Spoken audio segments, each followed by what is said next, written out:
सोचो एक पल के लिए, एक ऐसा इंसान जो दुनिया से छुपकर एक सुनसान टापू पर रहता है, जिसके हाथों में खून है, जिसने सरकार के लिए अनगिनत जानें ली है, जो अब बस एक कुत्ते के साथ चुपचाप जीना चाहता है। उसकी जिंदगी में एक तूफान आता है, सिर्फ मौसम का नहीं, बल्कि एक छोटी सी लड़की के रूप में। और वो लड़की उस इंसान को वो करने पर मजबूर कर देती है जो उसने सोचा था वो कभी दोबारा नहीं करेगा।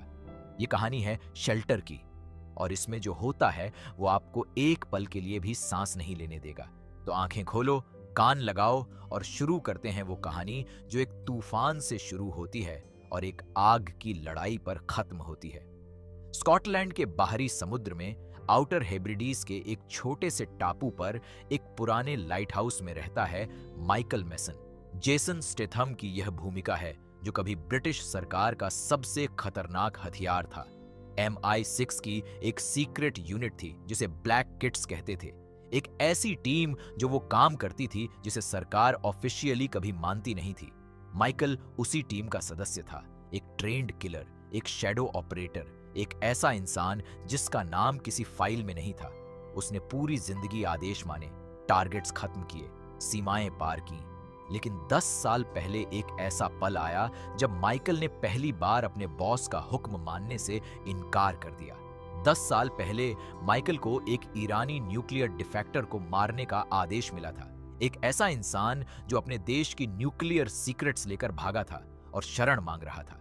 माइकल उसे मारने गया था, लेकिन उस आदमी की आंखों में कुछ था जो माइकल को रोक गया। वो एक निर्दोष इंसान था, एक ऐसा इंसान जो बस जीना चाहता था। माइकल ने उसे जाने दिया और उसी दिन माइकल मेसन का पुराना जीवन खत्म हो गया। ब्लैक किड्स के लिए यह सबसे बड़ा गुनाह था, आदेश तोड़ना। उसके बॉस स्टीफन मैनाफोर्ट ने उसे दुश्मन घोषित कर दिया और माइकल भाग गया। दुनिया की नजरों से ओझल होकर उस सुनसान टापू पर छुप गया। अब माइकल के पास बस एक टापू है, एक पुराना घर है, एक कुत्ता है जिसका नाम जैक है और एक शतरंज की बिसात है। हर हफ्ते उसके पास सप्लाईज आती हैं एक छोटी नाव में, जिसे लेकर आती है जेसी और उसके चाचा। जेसी एक छोटी सी लड़की है जिसने हाल ही में अपनी मां को खो दिया है। उसके चाचा रॉयल मरीन्स में माइकल के साथ ही रह चुके थे और इसीलिए उन्हें माइकल की असलियत पता थी। जेसी को माइकल बिल्कुल पसंद नहीं। वो रूखा है, बात नहीं करता, जैसे उसे दुनिया से कोई लेना देना ना हो। जेसी उसे हर बार थोड़ा तंग करती है, लेकिन माइकल पत्थर की तरह चुप रहता है। फिर एक रात आता है तूफान। समुद्र उफान पर होता है, लहरें आसमान छूती हैं, हवाएं पागल हो जाती हैं और जेसी और उसके चाचा की नाव तूफान में फंस जाती है। नाव टूटती है, बिखरती है और दोनों समुद्र में गिर जाते हैं। माइकल तूफान में कूदता है, वो जेसी को बचाता है, उसे पानी से खींचकर बाहर लाता है, लेकिन चाचा को वो नहीं बचा पाता। टूटी नाव के मलबे में चाचा फंस जाता है और डूब जाता है। जाते जाते चाचा ने माइकल से एक वादा लिया था, जेसी का ख्याल रखो। माइकल उस वादे को निभाता है। जेसी का पांव टखने पर टूटा हुआ है, वो घायल है, डरी हुई है। माइकल उसे अपने घर में लाता है, उसकी देखभाल करता है। जेसी पहले डरती है, लेकिन धीरे धीरे दोनों के बीच एक अजीब सा रिश्ता बनने लगता है। माइकल उसे शतरंज सिखाता है। जेसी पूछती है, तुम यहाँ क्यों रहते हो अकेले? माइकल का जवाब नहीं होता, लेकिन उसकी आंखें बोलती हैं कि कुछ ऐसे जख्म होते हैं जो भरते नहीं, बस दूरी ही उनका इलाज है। लेकिन जेसी के लिए दवाइयां जरूरी हैं। माइकल को मैनलैंड जाना पड़ता है, स्टर्नवे शहर में। वो जाता है, जरूरी सामान लेता है, लेकिन यहीं गलती हो जाती है। शहर में लगे कैमरास में वो कैद हो जाता है और यहाँ कहानी में एक नया किरदार आता है, THEA यानी total human engagement analytics. Britain की एक अल्ट्रा एडवांस्ड सर्वेलेंस सिस्टम जो पूरे देश के कैमराज से हर चेहरे को ट्रैक कर सकती है। ये सिस्टम इल्लीगल है, इसकी जांच हो रही है पार्लियामेंट में, लेकिन ये काम कर रही है। THEA की एनालिस्ट रॉबर्टा फ्रॉस्ट, जो अब एक्टिंग चीफ ऑफ MI6 है, उसे माइकल का चेहरा मिल जाता है। वो पहले उसे एक टेररिस्ट तिमूर चरमोयेव मानती है और एक टैक्टिकल टीम भेजती है उस टापू पर। माइकल उन सब असैसिन्स को एक एक करके बूबी ट्रैप्स और अपनी स्किल्स से खत्म कर देता है।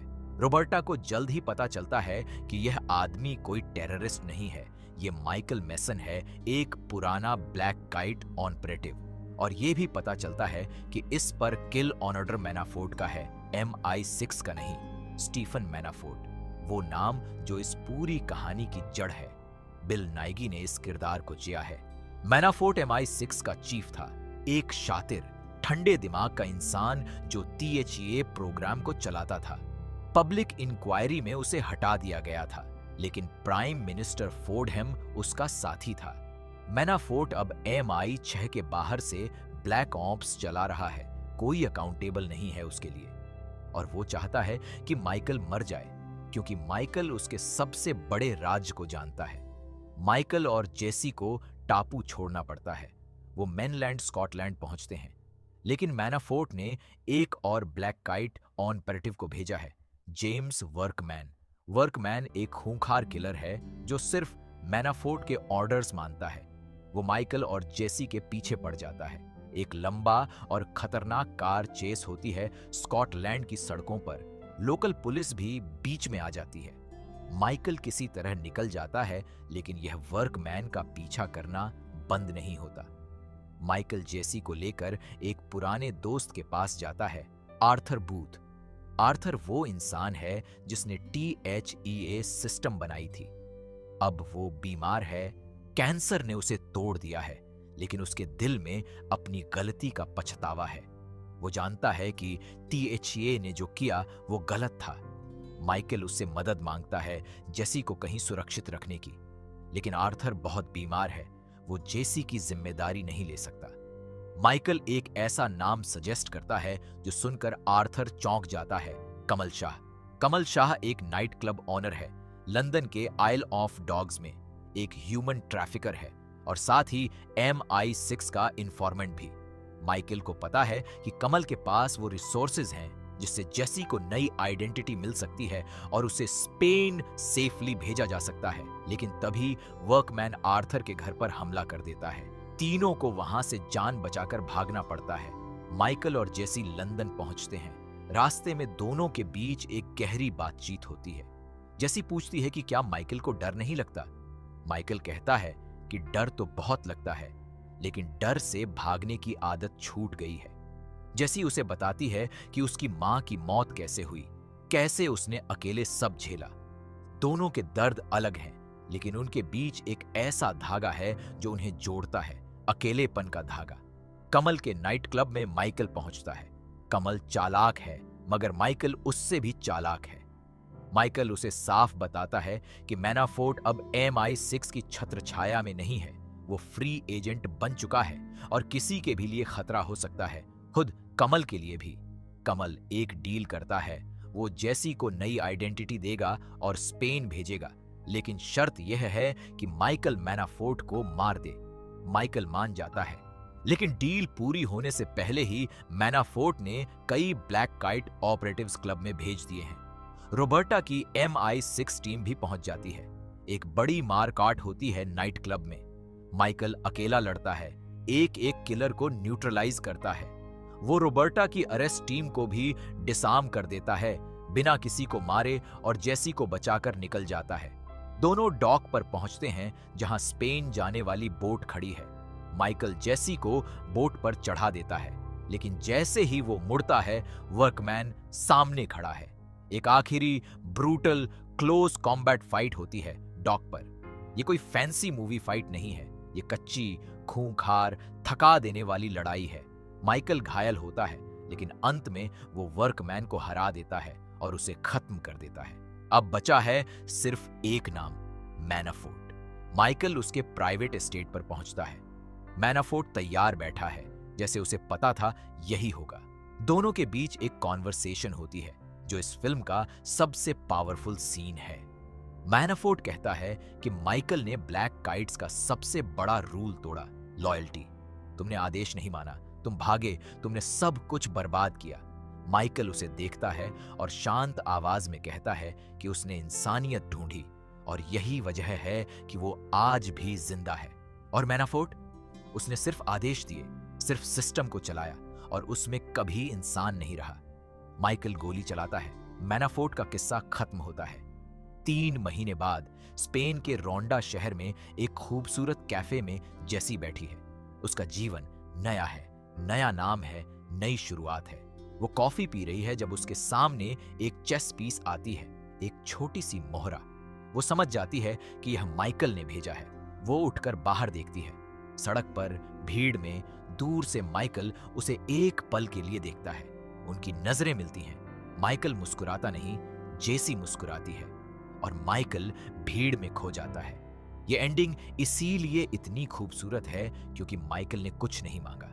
उसने जेसी को बचाया, उसकी देखभाल की, उसके लिए लड़ा और फिर चुपचाप चला गया। वो उसकी जिंदगी में रहना नहीं चाहता था क्योंकि वो जानता था कि उसके करीब रहना खतरनाक है। उसने उसे शतरंज की मोहरा भेजी, जैसे कह रहा हो कि मैं हूं दूर से लेकिन हूं। शेल्टर एक ऐसी फिल्म है जो एक्शन का खोल ओढ़कर असल में एक बहुत इंसानी कहानी कहती है। एक ऐसे आदमी की कहानी जो सिस्टम का हिस्सा था, जिसने खून बहाया, जिसने आदेश माने, लेकिन जिसके भीतर एक पल ऐसा आया जब उसने इंसानियत चुनी और उसी एक पल ने उसकी पूरी जिंदगी बदल दी। जेसी उसके लिए सिर्फ एक बच्ची नहीं थी जिसे बचाना था, वो उसके लिए एक मौका थी खुद को साबित करने का कि वो सिर्फ एक किलिंग मशीन नहीं था, कि उसके भीतर अभी भी कुछ था जो महसूस करता था। अगर आपको यह कहानी पसंद आई तो इस वीडियो को अभी लाइक करें, हमारे चैनल को सब्सक्राइब करें और वो बेल नोटिफिकेशन जरूर दबाएं ताकि अगली जबरदस्त कहानी सबसे पहले आप तक पहुंचे। और ये वीडियो उस दोस्त को भेजें जो जेसन स्टैथम का फैन है। मिलते हैं अगली कहानी में एक और ऐसे किरदार के साथ जो दुनिया को हिला कर रख दे।